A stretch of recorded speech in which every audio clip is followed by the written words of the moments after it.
Shalom, perkenalkan nama saya V. Hamdani. Saya bersyukur kepada kita semua umat Tuhan, jemaat Tuhan, umat manusia yang ada di seluruh bumi ini. Kita bersyukur bahwa masih diberikan Tuhan kesempatan untuk dapat bersaksi menyaksikan cinta kasih Tuhan itu dalam kehidupan saya terkhusus secara pribadi.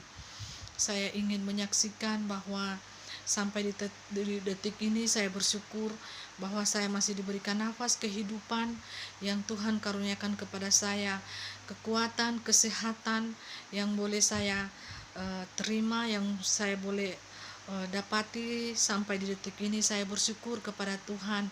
Itu semua tidak lepas dari campur tangan kuasa Tuhan di dalam kehidupan kita. Terpujilah nama Tuhan.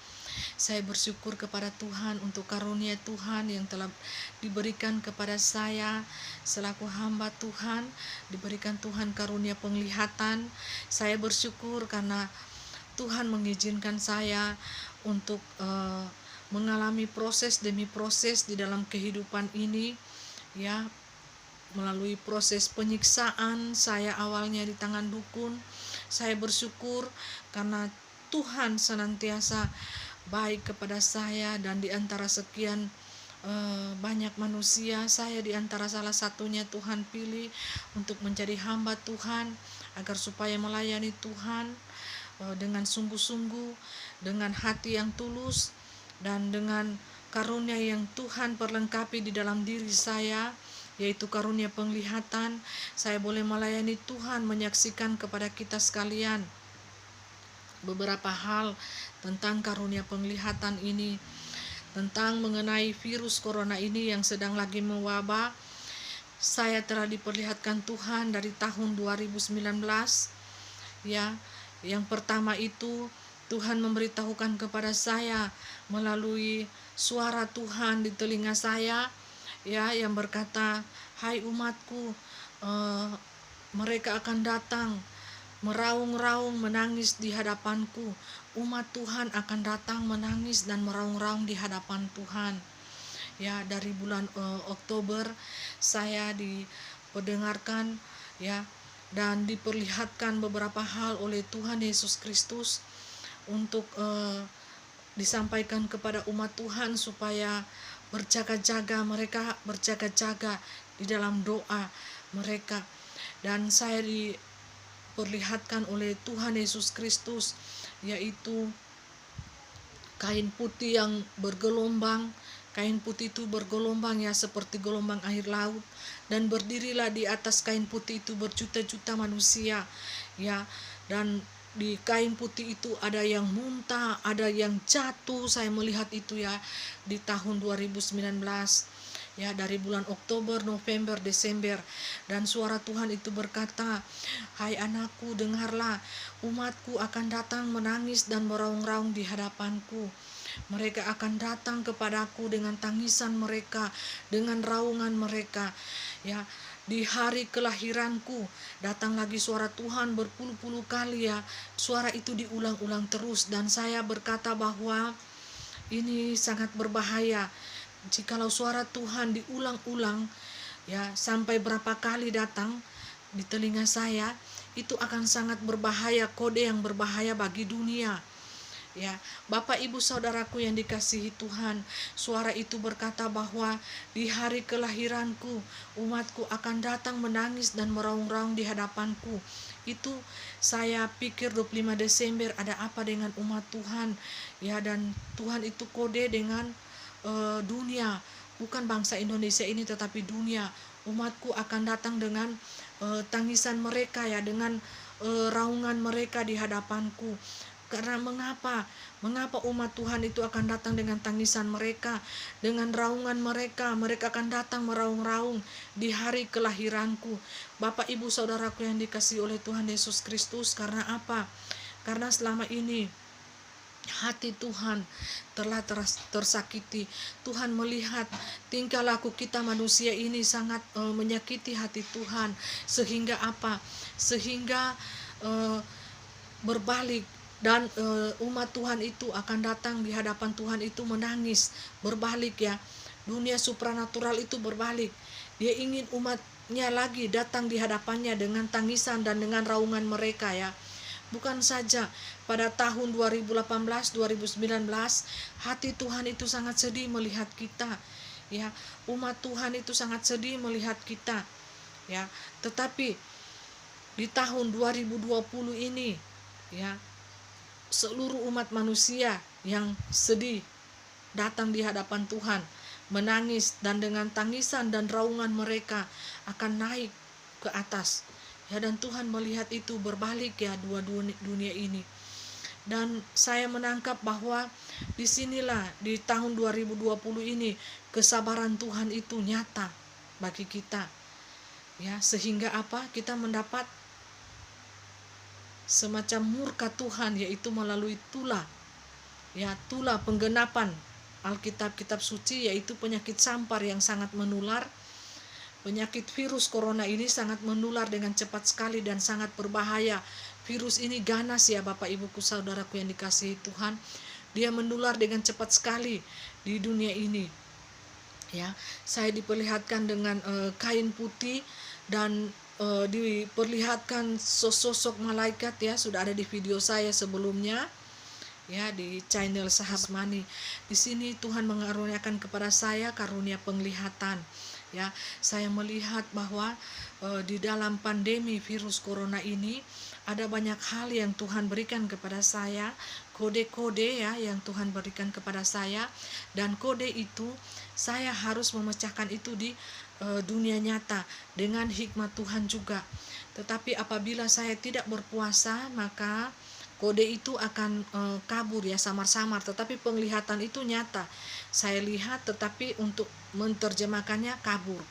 Seperti Tuhan memperlihatkan kepada saya kain putih itu, kain putih yang sangat tidak terbatas ya, yang sangat panjang dan lebar, dan berdirilah berjuta-juta orang di atasnya, dan malaikat Tuhan yang berdiri di padang padi yang memegang sebilah parang, yaitu berbentuk bulan sabit di tangan kanan malaikat. Saya lihat itu pada senja ya, pada matahari itu mau terbenam, sunset ya. Saya melihat itu, dan saya melihat juga malaikat Tuhan itu diikatkan kain putih di kepalanya, itu tanda kematian. Kain putih yang bergelombang, kain putih itu bergelombang dan bergelombang seperti air laut Bapak Ibu. Nah, jadi bergelombang itu tanda bahwa virus ini akan datang secara bergelombang di setiap negara. Ya, di setiap negara dan bangsa. Baik itu di desa, di kota, ini berbicara tentang dunia. Kode itu diberikan kepada saya untuk kode dunia. Mulai tahun 2019 itu Tuhan memperlihatkan kepada saya dunia. Ya, kalau 2018 itu masih dalam satu kota. Tetapi 2019 itu saya diperhatikan Tuhan memasuki itu berbicara tentang dunia. Ya, jadi lebih luas lagi jangkauannya. Jadi dan Tuhan taruh di hati saya untuk menjadi saksi Tuhan, ya, menjadi saksi Tuhan. Suara Tuhan itu mengejar saya sebanyak 2 hari, selama 2 hari, dan 5 hari itu saya bergumul. Apa yang akan saya jawab dengan suara Tuhan ini, ya, sehingga ada benjolan yang tumbuh di leher saya. Saya pikir itu kelenjar getah bening ya, sangat sakit, bergerak kiri kanan kepalanya sangat sakit, dan saya menyaksikan itu di gereja sambil saya meneteskan air mata. Saya drop ya pada saat itu, dan pada saat itu juga saya bergumul jawaban apa yang akan saya berikan kepada Tuhan, karena saya takut untuk menjawab. Tuhan bertanya bahwa maukah anakku engkau menjadi saksiku? Maukah anakku engkau menjadi saksiku? Nah, itu diulang-ulang terus, suara itu mengejar selama 2 hari. Saya sampai gelisah. Saya takut menjawab karena apa Bapak Ibu Saudaraku?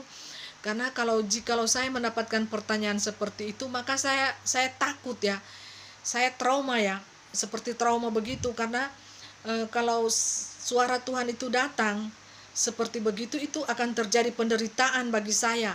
Karena suara itu seperti begitu, itu yang saya alami pada saat waktu saya masih gadis itu ya, masih cewek ya, saya belum menikah pada saat itu. Suara Tuhan itu mengejar saya sampai berapa bulan ya, sehingga saya takut sendiri dan saya gelisah. Ya, suara Tuhan itu pada saat itu mengejar saya dengan berkata, maukah engkau melayaniku?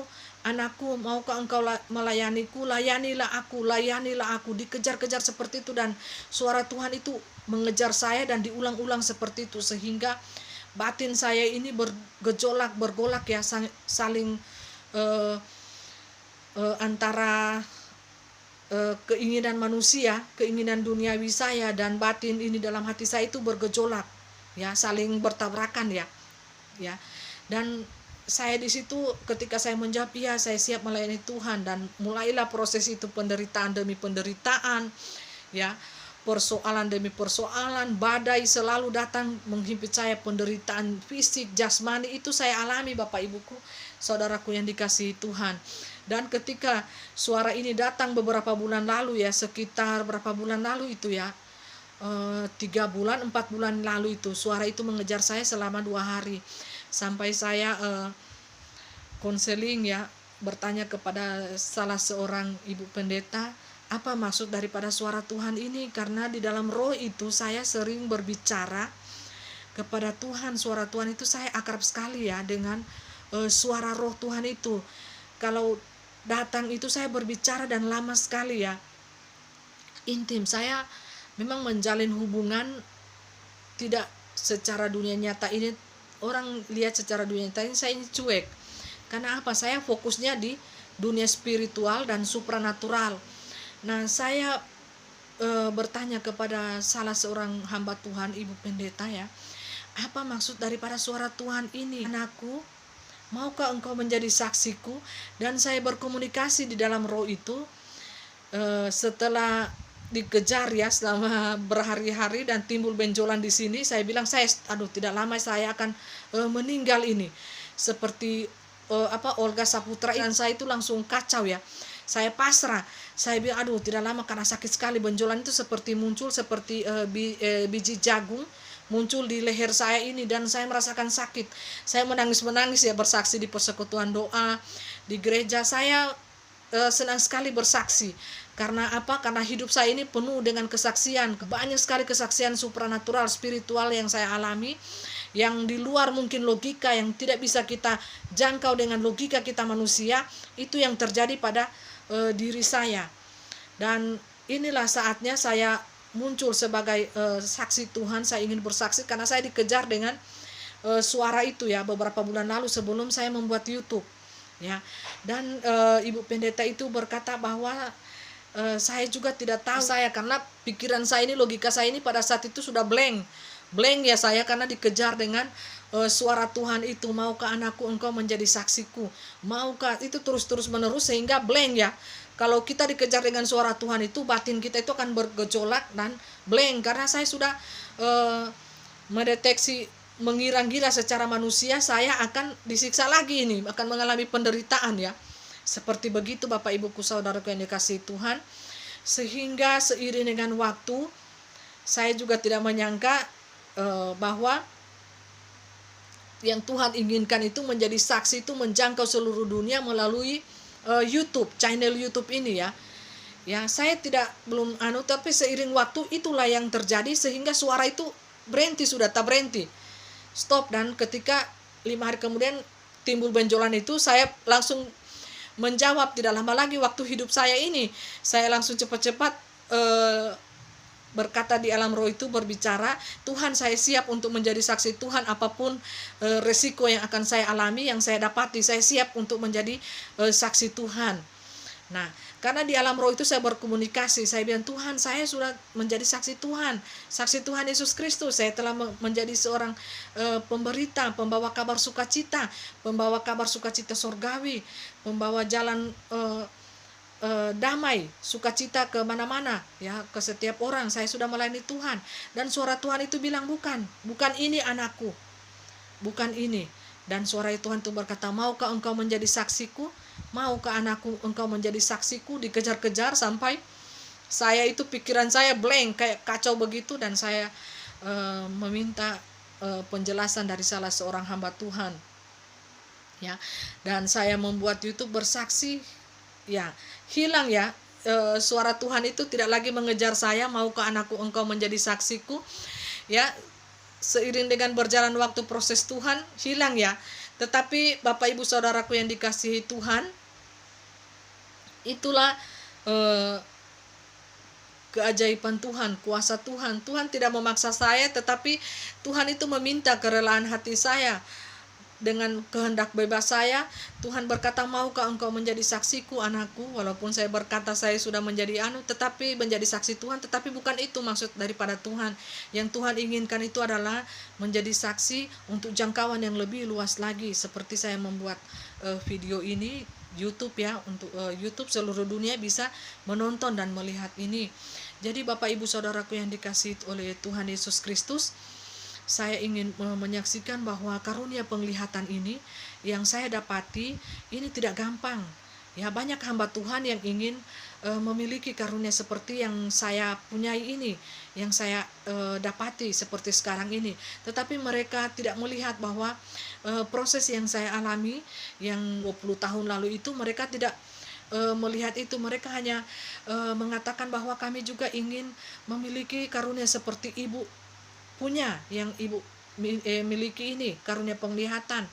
Tetapi saya katakan saya mendapati ini secara cuma-cuma ya, secara gratis setelah saya melalui proses-proses yang Tuhan siapkan untuk saya, dan proses itu saya jalani dengan penuh ketaatan, kesabaran, dan penuh kesadaran diri. Saya sadar bahwa kuasa Tuhan yang sepenuhnya itu ada di dalam tangan Tuhan, dan Tuhan tidak pernah membiarkan saya berjalan seorang diri. Walaupun di dalam proses itu banyak kali saya mengalami keputusasaan secara manusia. Saya ingin bunuh diri, saya ingin mengakhiri hidup saya, dan saya berdoa, Tuhan, cabutlah nyawaku sekarang juga Tuhan, karena saya ingin bersama dengan Tuhan. Kalau penyiksaan itu saya tidak sanggup hadapi secara dunia nyata, secara fisik, maka roh saya itu akan keluar dari tubuh saya ini. Bapak Ibu, saya mengalami beberapa kali kematian itu dari ujung kaki ya, dingin seperti es ya, pelan-pelan dia dingin, dan keluarnya di sini, di atas kepala, di ubun-ubun ini keluar roh itu, dan dia akan melejit ya, melejit ke alam lain itu. Sampai di sana itu langsung kita dapati di situ apa yang kita dapati, surga atau neraka. Tetapi saya diizinkan Tuhan untuk di dalam kerajaan surga itu digendong-gendong Tuhan Yesus berumur 8 bulan. Padahal umur saya di dunia itu 14 tahun ya. Ya, masih gadis itu, saya masih sekolah. Dan Tuhan mengizinkan saya melewati itu karena apa? Karena penyiksaan di dunia nyata ini secara fisik saya tidak sanggup lagi. Saya tidak mampu karena penyiksaan itu luar biasa. Panca indera ini semua ini disiksa ya, disiksa. Kuku semua disiksa, jari-jari ini luka semua ini. Jadi pada saat fisik tidak mampu menjalani penyiksaan itu, Tuhan mengizinkan pengalaman saya digendong Tuhan Yesus. Tuhan mengizinkan saya berada dengan Tuhan Yesus itu di kerajaan surgawinya. Jadi Bapak Ibu Saudaraku yang dikasihi Tuhan, saya mengalami hal seperti itu, dan saya sungguh bersuka cita, dan peristiwa itu tidak akan pernah saya lupakan seumur hidup saya. Karena apa? Karena peristiwa itu merupakan pengalaman supranatural, spiritual saya ketika saya berjalan bersama-sama dengan Tuhan Yesus. Sungguh indah, sungguh senang, dan sungguh bahagia. 1000 kali sukacita dunia yang tidak pernah saya dapatkan, itu saya dapatkan di kerajaan surgawinya yang kudus.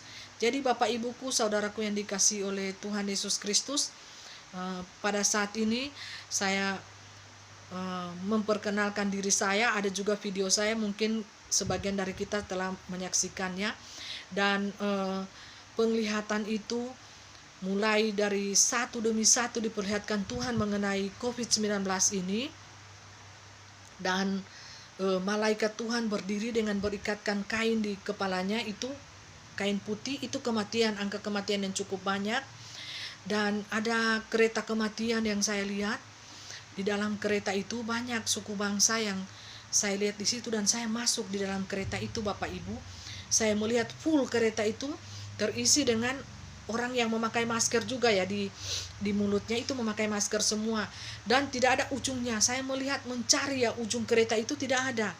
Dan di situ suara Tuhan berkata bahwa waktu dan wabah ini, virus ini akan menyebar, tidak ada yang tahu. Dan waktu jumlah korban yang akan terseret, yang akan jatuh, itu tidak ada batas jumlah korban, ya. Dan ketika wabah ini akan berhenti, itu sesuai dengan waktu dan kehendak Tuhan. Karena apa? Karena virus ini, wabah ini adalah penggenapan nubuatan Tuhan yang akan terjadi di dunia ini, ya. Karena kita akan masuk di masa tribulasi awal. Ini adalah penggenapan Tuhan Allah, agenda daripada Tuhan Allah ini mengirimkan wabah yang sangat berbahaya. Wabah ini ganas, ya, tidak memandang usia, tua, muda, kaya, miskin, orang berpangkat, orang berstatus, tidak ada memandang. Wabah ini sangat ganas, ya, dan dia menyerang anak muda, orang tua, usia yang produktif, yang masih sehat. Wabah ini menyerang semua orang. Jadi kepada kita harus waspada, berjaga-jaga di dalam doa kita, sujud, menyembah, puasa, doa, ya. Kita bersekutu dengan Tuhan dengan sungguh-sungguh, bertobat dengan sungguh-sungguh di hadapan Tuhan. Dan saya melihat bahwa virus ini, COVID-19 ini masih lama, ya. Wabah ini lama, dia akan bertahan lama, ya. Karena apa? Karena saya mendapatkan penglihatan yang terakhir, yaitu bahwa Tuhan Yesus sementara menghaluskan kayu-kayu untuk dibuatkan peti mati. Nah, ini kode untuk anak-anak Tuhan. Peti mati. Dibuatkan peti mati. Dan peti mati itu sudah ada ratusan berjejer di lantai. Saya mendapatkan penglihatan itu, dikasih penglihatan itu di samping kos saya ini berjejerlah kayu-kayu yang masih sangat banyak yang belum jadi. Jadi Bapak Ibu Saudaraku yang dikasihi Tuhan, disitulah saya mendapatkan hikmat Tuhan bahwa wabah ini masih lama, virus COVID-19 ini masih lama, virus corona ini dia akan berjalan masih lama dan akan memakan banyak korban, jumlah korban, ya, akan banyak berjatuhan. Dan saya pikir pada saat itu saya yang akan dipanggil Tuhan, karena dikode dengan peti mati. Dan saya melihat punggung Tuhan Yesus itu, jubahnya yang saya tahu, yang saya kenal, jubah putih. Saya tidak melihat wajahnya, tetapi punggung Tuhan Yesus itu, Nabi Isa anak Maryam itu diperlihatkan kepada saya di samping kos ini, ya, sedang menyekap, ya, menghaluskan kayu untuk dibuat peti mati. Dan peti mati itu banyak yang sudah berjejer di tanah.